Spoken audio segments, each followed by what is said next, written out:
anak itu sih Pak. Punya anak.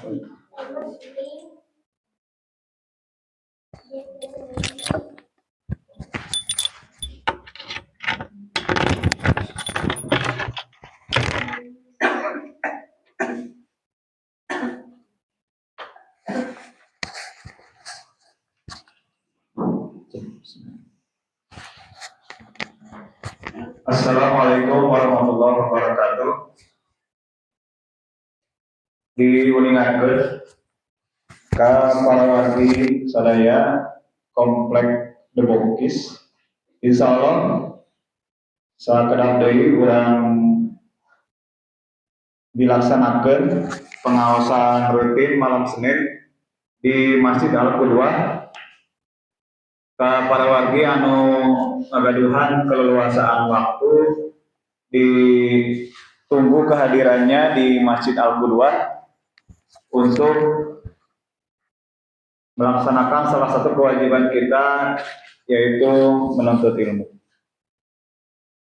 Yang insya Allah yang akan memberikan tausiahnya yaitu Al-Ustaz Muhammad Hasbi. Alhamdulillah parantos aya di Masjid Al-Qudwah.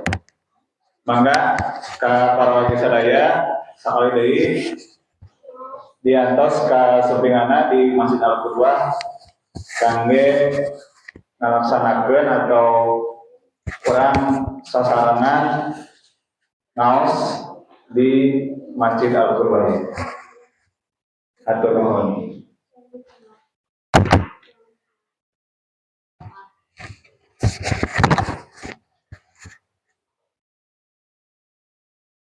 Kurang kawitan wae ieu pangaosan. Innal hamdalillah nahmaduhu wa nasta'inuhu wa nastaghfiruh wa na'udzu billahi min syururi anfusina wa sayyiati a'malina may yahdihillahu fala mudilla lahu wa may yudlil fala hadiyalah. Asyhadu an la ilaha illallah wahdahu la syarikalah wa asyhadu anna Muhammadan abduhu wa rasuluh. Allahumma shalli wa sallim ala nabiyyina Muhammad sallallahu alaihi wasallam. Alhamdulillah, puji syukur kehadirat Allah Subhanahu wa taala, kita masih diberikan kenikmatan yang begitu luar biasa besarnya, yaitu nikmat iman sareng Islam. Alhamdulillah dina pengaosan rutin malam Senin anu insyaallah akan dilaksanakan setiap pada maghrib sampai pada isya. Ini adalah salah satu kewajiban kita kepada Allah Subhanahu wa taala untuk menuntut ilmu. Selain itu, kita juga sebagai salah satu untuk mengumpulkan pahala-pahala yang dijadikan sebagai bekal kita di akhirat nanti. Insya Allah pada kesempatan ini Ustaz Hasbi akan memaparkan mengenai persoalan-persoalan mengenai kematian, masailul maut bagian yang kedua. Untuk mempersingkat waktu, mari kita siapkan pendengaran dan hati kita untuk menerima apa-apa yang akan disampaikan oleh Al-Ustaz. Waktu salam tepat disangakeun ka Ustaz Hasbi.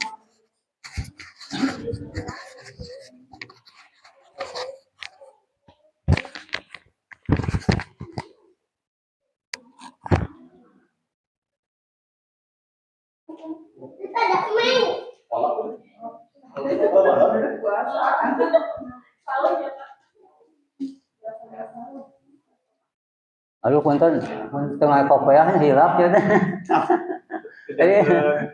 Tadi teh, aduh, luka koma ada mau jami mana, komo pas usia sakit mas hilapan, orang itu sedap.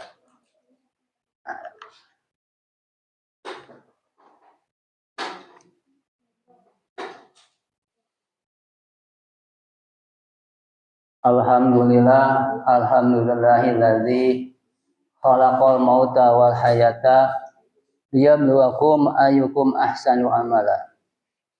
Asyhadu an la ilaha illallah wahdahu la syarikalah wa asyhadu anna Muhammadan abduhu wa rasuluh. Allahumma shalli ala Muhammad wa ala ali Muhammad kama shallaita ala ali Ibrahim wa barik ala Muhammad wa ala ali Muhammad kama barakta ala ali Ibrahim fil alamin innaka Hamidum Majid. Amma ba'du, puji serta syukur marilah kita panjatkan kepada Allah Subhanahu wa taala yang mana sampai saat ini masih memberikan kepada kita waktu, kesempatan, keleluasaan, kesehatan dan juga kemauan sehingga kita dapat melangkahkan kaki kita ke Masjid Al-Quran ini dalam rangka thalabul ilmi. Hadirin wa hadirat rahimakumullah. Pada pembahasan yang telah lalu bahwa telah diterangkan bahwa kematian itu pasti akan menimpa setiap manusia. Tidak ulah pilih ya istilahnya. Artinya setiap manusia itu pasti akan mengalami kematian. Kita lihat orang-orang yang terdahulu kita banyak yang sekali sudah meninggalkan kita, baik itu teman, sejawat, orang tua kita, bahkan orang-orang yang kita cintai. Pada pembahasan terdahulu telah diterangkan bahwa kematian itu tidak dapat ditolak, tidak dapat lari, dan kita tidak dapat menghindar daripada kematian tersebut. Walaupun dengan berbagai cara apapun, kematian itu pasti akan mendatangi kita. Kemudian selanjutnya, bagaimana malaikat maut mencabut nyawa seseorang itu ada dua cara, yaitu di dalam surat An-Nazi'at sedangkan wa nasiya gharqa wa nasyitati nashta.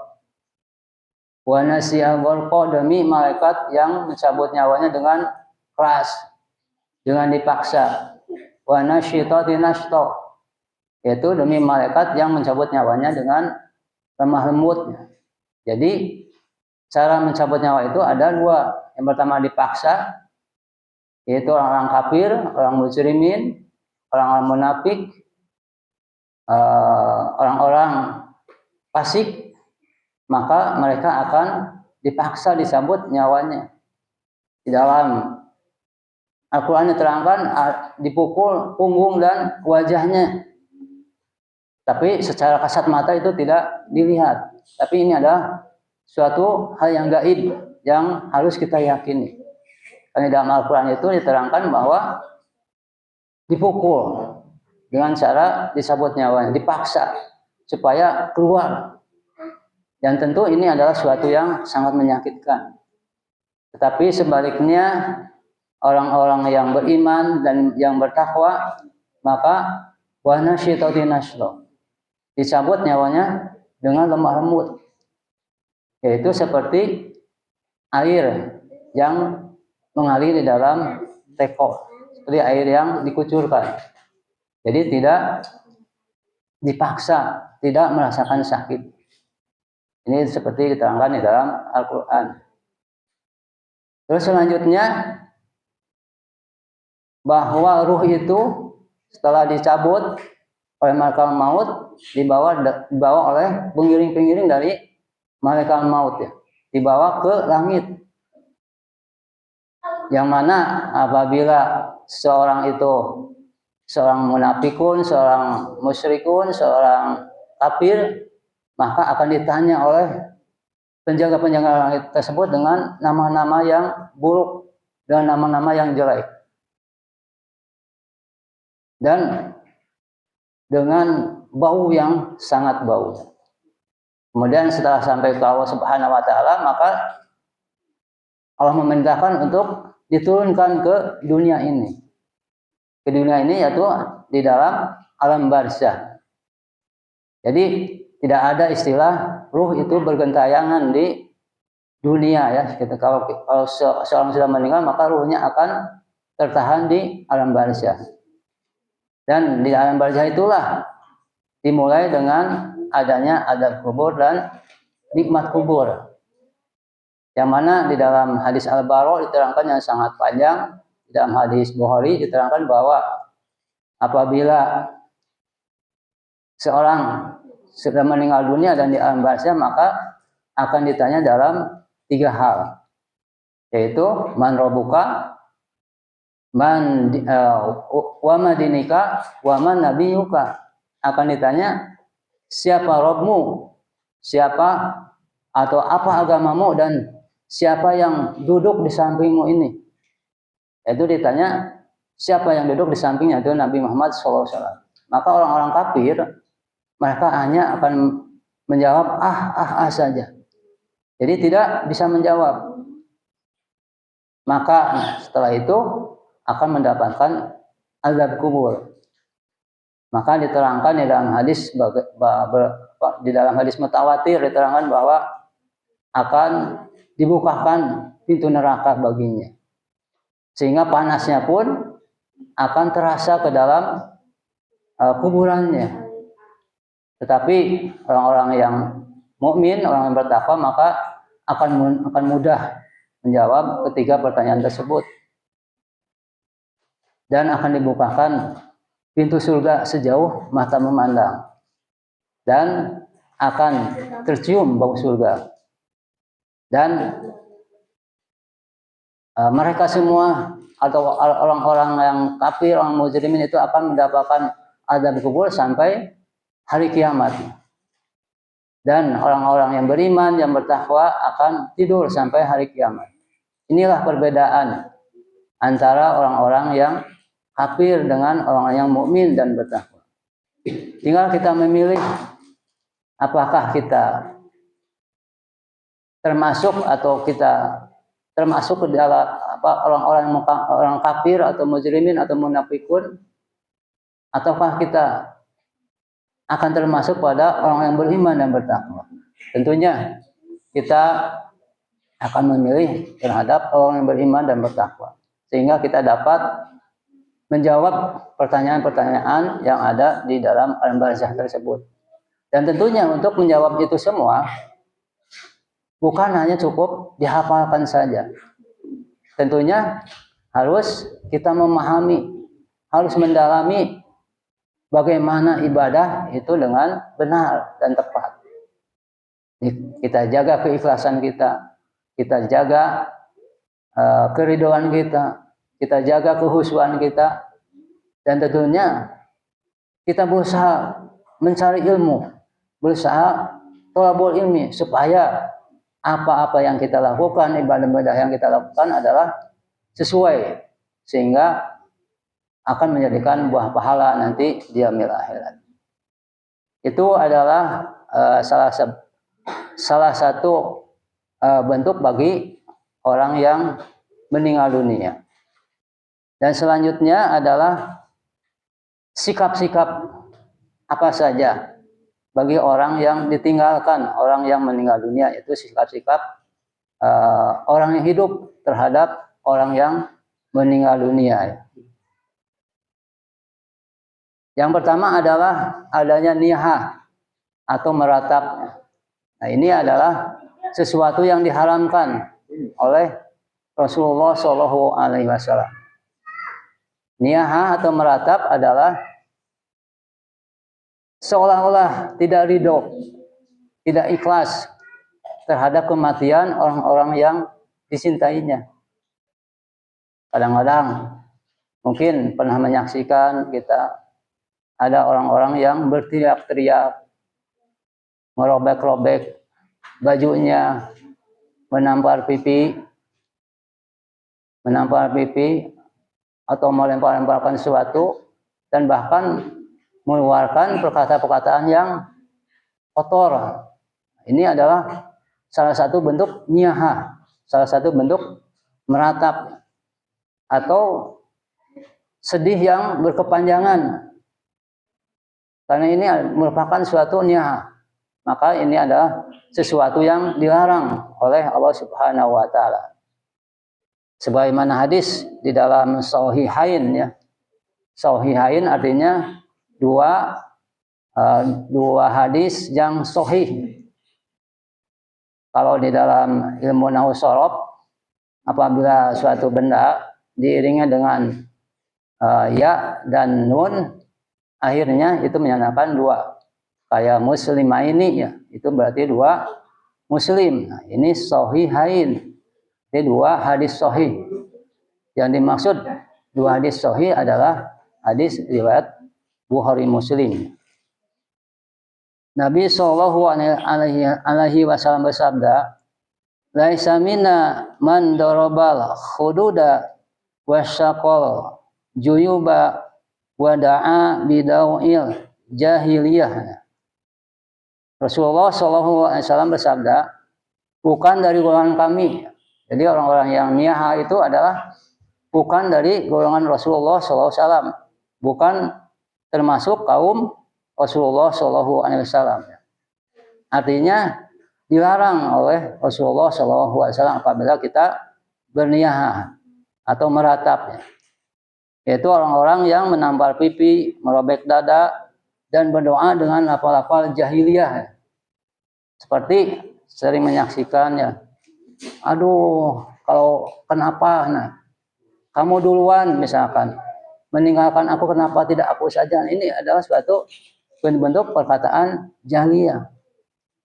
Kenapa? Nah, ada penyesalan misalkan.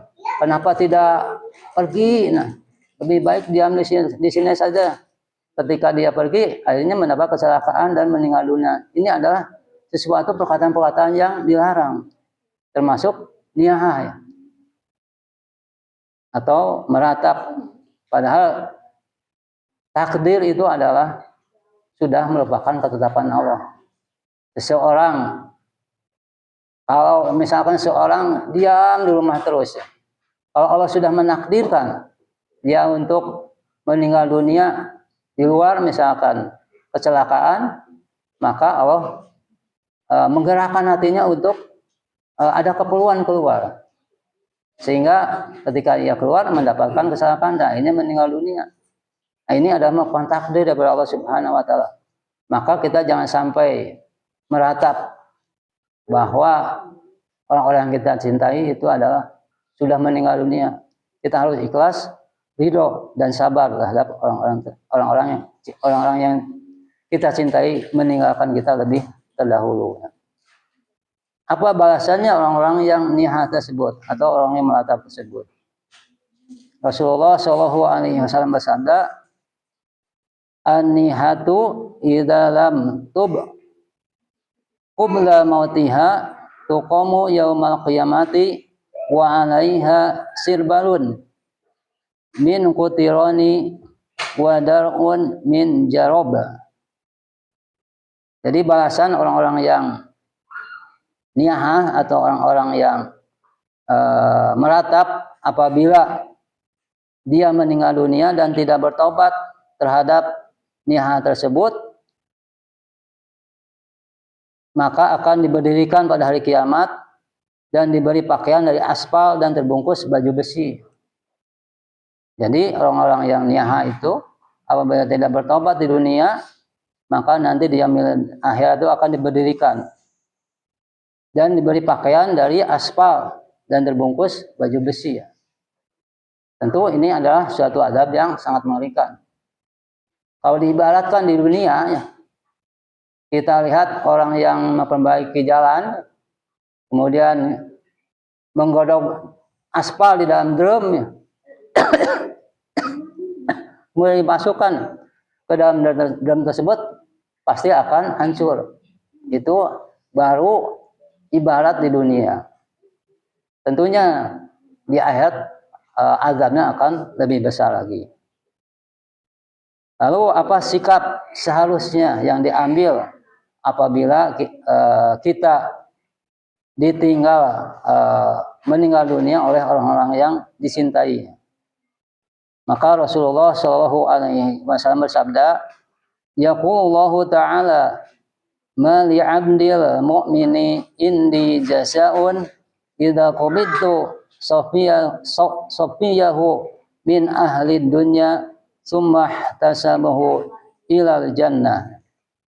Allah berfirman di dalam hadis qudsi, tidak ada hambaku yang bersabar ketika aku ambil nyawa orang yang dicintainya kecuali kusediakan surga baginya. Jadi apabila kita ditinggalkan oleh orang yang kita cintai, maka kita harus bersabar. Yang mana balasannya adalah surga daripada Allah Subhanahu wa taala. Dan di dalam hadis diterangkan Rasulullah Shallallahu alaihi wasallam mengajarkan kepada Ummu Salamah. Ketika Ummu Salamah ditinggalkan oleh suaminya itu Abu Salamah, maka Rasulullah SAW mengajarkan, inna lillahi wa inna ilaihi raji'un. Allahumma ajurni fi musibati wa akhlif li khairan minha. Inna lillahi wa inna ilaihi raji'un. Sungguhnya segala sesuatu itu adalah kepunyaan Allah. Jadi anak kita, istri kita, suami kita, orang tua kita adalah kepunyaan Allah. Maka akan dikembalikan kepada Allah Subhanahu wa taala. Terus Allahumma ajurni fi musibati. Ya Allah, jadikanlah musibah ini sebagai ganjaran. Nah, ini salah satu bentuk kasih sayang Allah. Bahwa apabila kita mendapatkan musibah akan mendapatkan ganjaran. Makanya doanya Allahumma ajurni fi musibati. Ya Allah, semoga Engkau jadikan musibah ini sebagai ganjaran. Wa akhlif li khairan minha. Dan gantilah dengan yang lebih baik daripada dia atau daripada ini. Jadi apabila kita misalkan ditinggalkan oleh istri kita, maka kita berdoalah. Inna lillahi wa inna ilaihi raji'un. Allahumma ajurni fi musibati. Mudah-mudahan kita mendapatkan istri yang baru yang lebih baik ya. Dari istri kita yang terdahulu. Ini tidak salah. Ini doa. Contohnya Ummu Salamah oleh Rasulullah diajarkan doa demikian. Maka akhirnya Ummu Salamah itu menikah dengan Rasulullah Shallallahu alaihi wasallam. Dan seorang laki itu tidak ada masa iddah. Misalkan sekarang istrinya meninggal, besok menikah bisa, boleh. Atau seminggu kemudian boleh, tidak ada masa iddah. Tetapi sebaliknya, perempuan itu ada masa iddah. Itu apabila ditinggalkan suaminya itu 4 bulan, 10 hari tidak boleh menikah dulu. Kemudian kalau diserahkan biasanya itu 3 kali quru, yaitu 3 kali masa haid. Dan kalau sedang mengandung, maka boleh nikah lagi kalau sudah melahirkan. Jadi kalau laki-laki mah bebas ya. Ya kita berdoa saja. Begitupun istri ya. Apabila ditinggalkan oleh suaminya berdoa. Demikian mudah-mudahan akan mendapatkan suami yang baru yang lebih soleh. Begitupun apabila kita ditinggalkan oleh anak kita. Kita pun berdoa demikian. Mudah-mudahan anak-anak yang sekarang yang sudah ditinggalkan, misalkan kita mempunyai 3 anak, anak yang pertama meninggal, maka 2 anak ini menjadi lebih soleh daripada anak yang telah meninggalkan kita. Atau boleh jadi kita oleh Allah Subhanahu wa taala diberi keturunan yang baru dan lebih soleh daripada anak kita yang sudah meninggal dunia. Begitupun terhadap musibah-musibah yang lain seperti keperempunan gitu ya. Kita berdoa kepada Allah Subhanahu wa taala.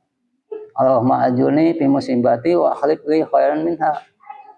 Siapa tahu dengan musibah tersebut kita sadar dengan karena kita kerjemang melihat sesuatu yang diharamkan oleh Allah Subhanahu wa taala misalkan. Akhirnya kita sadar.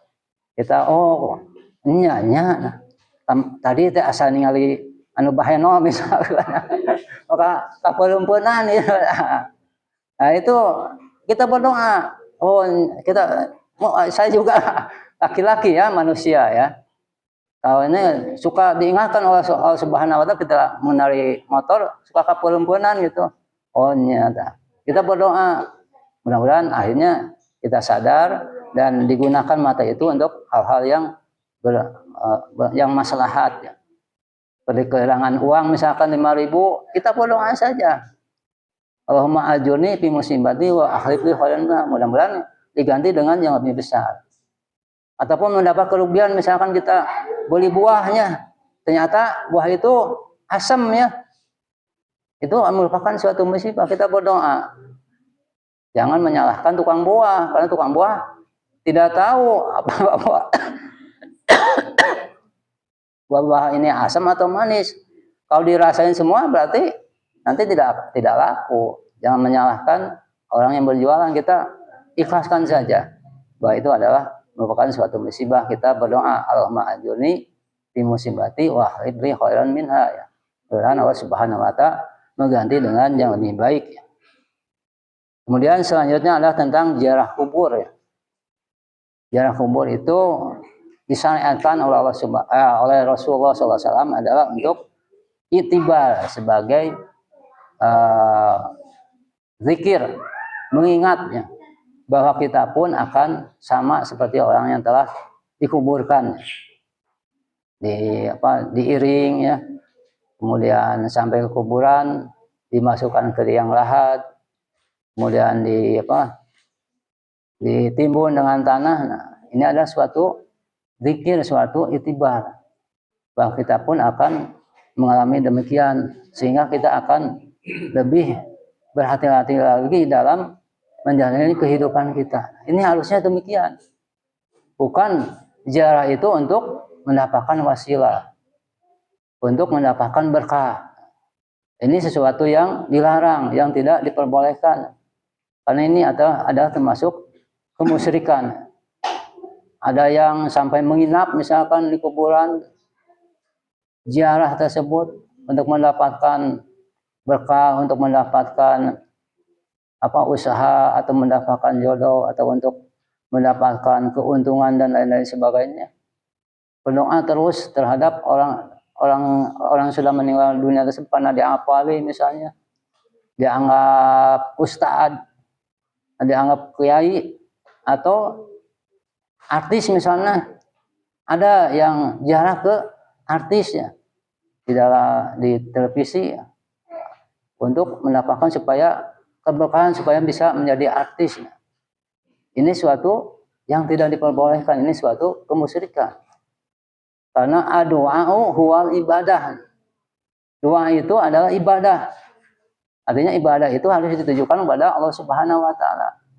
Tidak boleh melalui perantara kepada orang-orang yang meninggal. Karena orang yang meninggal itu sudah putus amalnya. Kadang doa itu amal, doa itu ucapan. Kalau orang meninggal dunia itu tidak bisa berucap, tidak bisa beramal. Idza matal insanu in qata'a amaluhu. Apabila manusia itu sudah meninggal, in qata'a amaluhu, maka putus amal, artinya tidak bisa beramal. Tidak bisa sebagai perantara untuk berdoa kepada Allah Subhanahu wa taala. Meskipun pangkat seorang nabi, seorang rasul, sama, karena rasul juga bashar, manusia seperti biasa. Dalam Al-Qur'an sering diterangkan, ana basyarum mislukum. Aku manusia seperti kamu. Artinya sama, manusia. Manusia itu in qata'a amaluhu, apabila sudah meninggal dunia. Ada yang mengambil tanah misalkan sebagai jimat supaya berkah, ada yang mengambil kain, dan lain sebagainya. Itu adalah sesuatu yang tidak diperbolehkan di dalam agama Islam.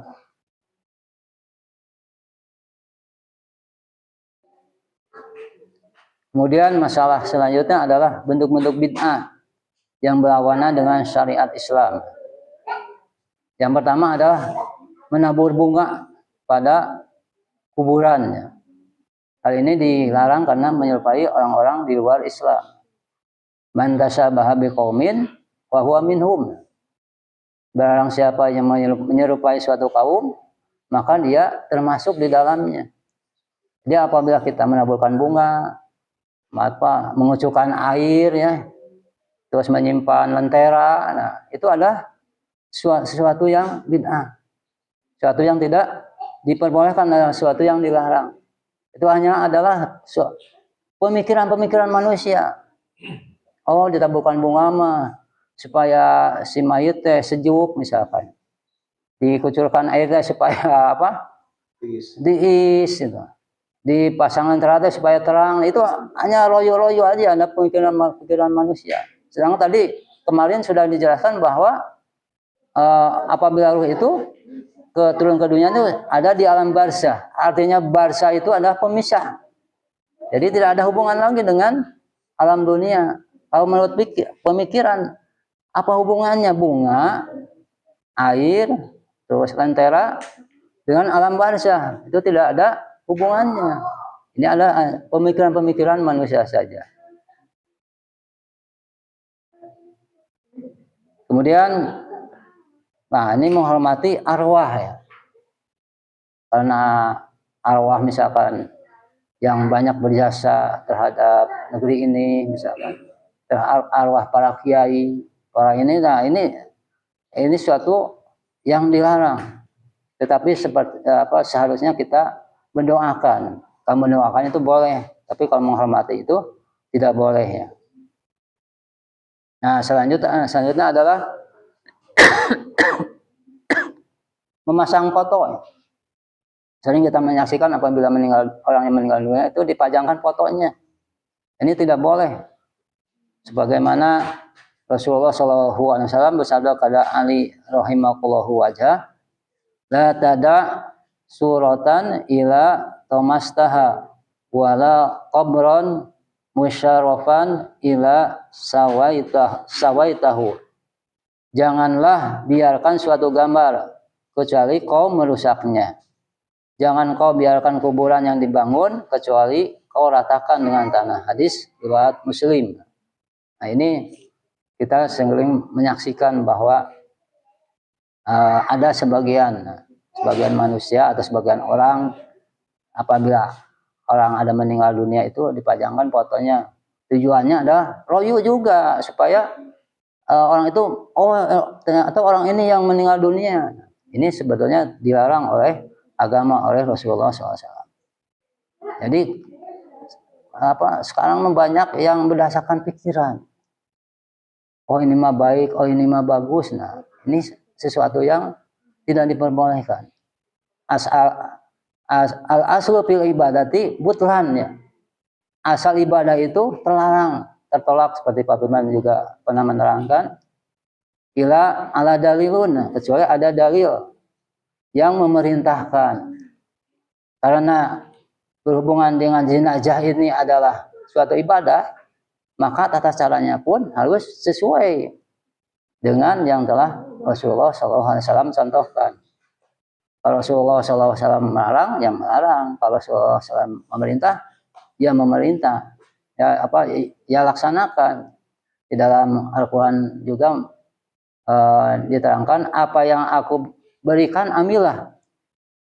Apa yang aku larang jauhkanlah. Dalam Al-Quran masalah saya pernah baca demikian. Walanahakum fa'anhu pantahu. Apa yang aku larang pantahu. Nah, maka tinggalkanlah. Nah, kemudian selanjutnya adalah mengadakan tahlilan. Maaf ini kepada yang suka mengadakan tahlilan. Saya hanya menyampaikan dan saya juga termasuk orang yang berpikiran sama dengan apa yang diterangkan oleh pengarang buku ini, yaitu bahwa tahlilan atau takbir rame-rame dengan suara tinggi berkenaan dengan seorang yang meninggal dunia yang disyaratkan adalah doa dan zikir.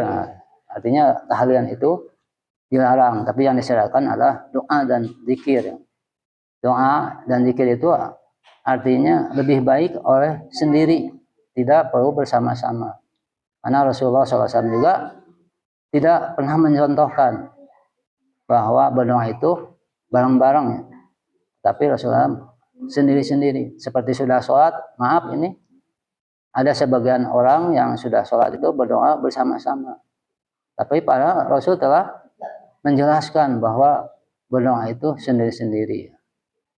Kemudian azan di dalam kubur ketika meletakkan jenazah di liang lahat. Nah, Ini tidak pernah dilakukan oleh Rasulullah SAW. Juga para sahabat.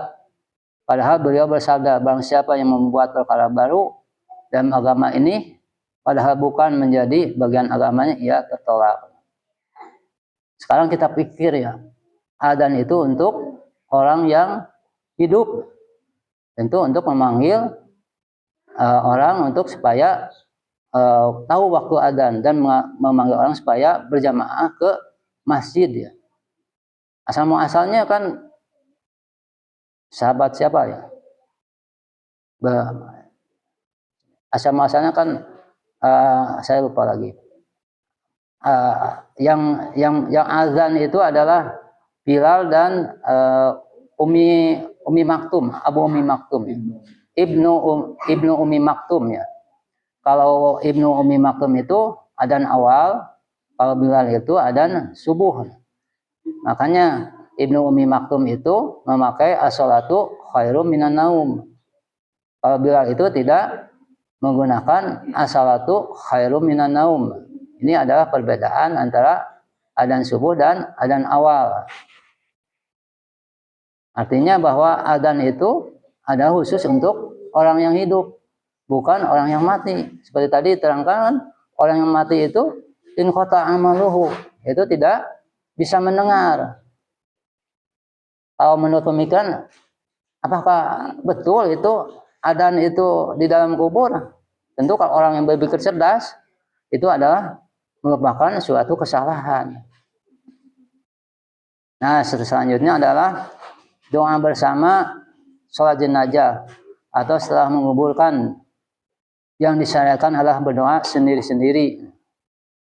Jadi sering menyaksikan ya, ketika kita mau sholat jenazah, ditanya dulu apakah betul ini mayit ini orang soleh. Betul. Ini adalah sesuatu yang dilarang ya. Rasulullah SAW tidak mencontohkan. Kemudian setelah sholat jenazah berdoa bareng-bareng. Ini dilarang ya. Tidak, Rasulullah tidak mencontohkan. Kalau sudah sholat jenazah ya sudah bubar aja. Kemudian sebelumnya juga lihat dulu kiri kanan, kalau udah penuh, tidak misalkan ruangan sudah penuh, ya udah kita mulai. Jangan ada acara-acara yang lain ya. Dan langsung aja sholat jenazah, dan kalau sudah sholat jenazah kita bubar saja. Karena di dalam sholat jenazah itu sudah kita berdoa pada mayit. Nah, selanjutnya adalah tata cara setelah penguburan. Kadang-kadang setelah penguburan ada sambutan-sambutan. Nah, ini adalah sesuatu yang terlarang karena Rasulullah SAW tidak mencontohkan demikian. Misalkan kepada ketua RT, RW dan lain sebagainya.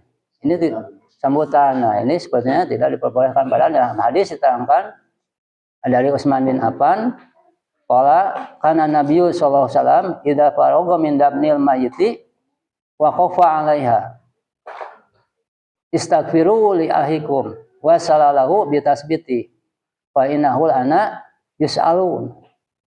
Jadi setelah mayit dikuburkan di timbunan tengah, Rasulullah SAW berdiri. Istaghfiru li ahikum. Jadi mohonlah ampun kepada saudaramu. Jadi tidak ada sambutan ini itu atau menyatakan bahwa si mayit ini baik, soleh dan lain sebagainya, tidak ada. Langsung aja istaghfiru li ahikum wa sallallahu bitasbiti, dan mohonlah pada si mayit itu supaya diberi ketetapan. Karena apa? Seperti yang kemarin diterangkan bahwa si mayit itu akan mendapatkan 3 pertanyaan yang sangat beratnya. Wasallallahu bitasbiti wa innahul ana yus'alu, karena sungguhnya dia sebentar lagi akan ditanya. Ini adalah kita sering menyaksikan hal-hal yang di luar apa yang telah dicontohkan Rasulullah SAW. Maka lebih baik ya, mudah-mudahan di jamaah ini sudah mengerti ya. Ketika kita mengantarkan jenazah, ketika telah selesai, seorang misalkan ustadz atau siapa langsung aja berdiri, langsung mengajak para para para nanti Hadir. yang hadir untuk berdiri dan marilah kita berdoa pada si mayit, mohon ampunkanlah dia dan berilah dia ketetapan hatinya supaya dia dimudahkan dalam menjawab pertanyaan-pertanyaan. Kemudian selanjutnya adalah menguburkan mayit dengan peti. Karena tidak ada zaman Rasulullah juga, Rasulullah SAW itu mayit itu dikubur dengan peti, kecuali dengan keadaan khusus, misalnya darurat, misalkan tangan potong atau kaki berpisah, nah itu diperbolehkan. Seperti kemarin COVID, nah itu diperbolehkan. Ayah saya juga kena COVID di peti ya, di kuburnya. Dan disolatkannya juga sebelum masuk ke dalam ambulan, karena di kuburnya di Cikadut itu, Cikadut. Nah, di rumah sakit aja berdiri di luar. Nah, kalau dibawa ke masjid pasti tidak boleh. Makanya sama anak-anak aja disolatkannya ketika mau masuk ambulan. Ini diperbolehkan kecuali dalam keadaan darurat. Oh, udah jam 7 ya. Yang lainnya mungkin itulah yang dapat saya sampaikan. Mudah-mudahan ada guna dan manfaatnya, mudahan menjadi ilmu bagi kita. Kita harus beriman terhadap apa-apa yang disampaikan oleh Rasulullah SAW. Karena wama yantiqu anil hawa in huwa illa wahyu yuha. Apa-apa yang Rasul sampaikan itu tidak berdasarkan hawanya, tidak atas kemauan sendiri, tetapi illa wahyu yuha. Tetapi adalah wahyu daripada Allah Subhanahu wa taala. Kenapa Allah Subhanahu wa taala mengutus Rasul adalah sebagai manusia? Karena kita manusia. Kalau malaikat kita tidak dapat bisa melihat malaikat. Kalau jin ya kita tidak dapat melihat jin. Makanya setiap utusan Allah Subhanahu wa taala itu adalah manusia, sehingga kita dapat melihat jelas bagaimana tata cara beribadah kepada Allah Subhanahu wa taala. Aku qul hada wa astaghfirullah lakum. Rabbana la tuzigh qulubana ba'da idh hadaytana wa hab lana min ladunka rahmah innaka antal wahhab. Rabbana dhalamna anfusana wa illam taghfir lana wa tarhamna lanakunanna minal khasirin. Rabbana atina fid dunya hasanah wa fil akhirati hasanah wa qina adzabannar. Wassalamualaikum warahmatullahi wabarakatuh. Ada pertanyaan sebelum ditutup oleh oh iya, gimana Bu Ina, silakan. Saya ini ziarah kubur gitu dari keluarga saya gitu, keluarga suami saya sudah terbiasa ziarah kubur, terus tahlilan, terus tabur bunga gitu Di mana gitu? ya itu soalnya kata orang tua saya itu wajib gitu, kalau mau makan harus bawa bunga, bawa air gitu, jadi saya ikuti gitu. Itu aja Bu. Baik Pak Asep. Seperti diterangkan ya, seperti diterangkan tadi bahwa menabur bunga ziarah itu boleh asal tujuannya adalah tadzakir maut, bahwa kita pun akan meninggal dunia. Tapi tata caranya pun ya kita kan ziarah itu juga kan ibadah. Tadzakir maut, yang namanya tadzakir maut itu sama dengan ibadah. Ya harus ibadah itu ya harus sesuai. Meskipun orang tua kita mewajibkan, kita bisa yang wajib itu lebih penting dari Allah atau dari manusia.